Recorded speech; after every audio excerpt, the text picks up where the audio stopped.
11 नोव्हेंबरला गुरु हे वक्री होते. कसा जाणार आहे? धनु राशीच्या लोकांसाठी येणारे हे दिवस हे मी तुम्हाला सांगणार आहे. धनु राशीच्या लोकांसाठी येणारे हे दिवस फार चांगले जाणार आहेत, कारण 5 डिसेंबरला परत ते मिथुन राशीमध्ये आहेत. गुरु वक्री असताना काय गोष्टी होतात याही गोष्टी मी तुम्हाला सांगणार आहे. आता सुद्धा तुम्ही बघत असाल खूप खर्च होते, कन्फ्युजन वाढलेलं आहे. स्वतःचं आत्मनिरीक्षण करणं फार गरजेचं आहे.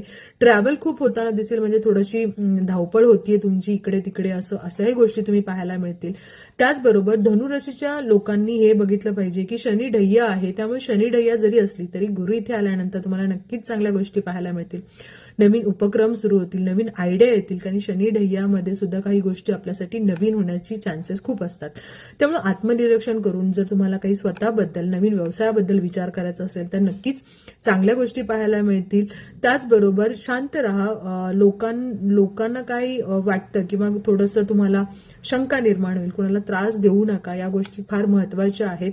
त्याचबरोबर पगार, प्रमोशन, ऑपॉर्च्युनिटी तुम्हाला मिळेल, याही गोष्टी तुमच्यासाठी चांगल्या आहेत. तुमचा ऑरा छान राहील, तुमच्या हस्बंड वाईफचे रिलेशनही खूप छान राहतील, खूप चांगल्या गोष्टी होतील. मेन म्हणजे शनी ढय्यामधून थोडीशी राहत मिळते तुम्हाला, त्यामुळे त्या गोष्टी फार चांगल्या आहेत. उपाय नक्की करा, विष्णू सहस्त्रनाम करा आणि खाली दिलेले उपाय करा. Best of luck.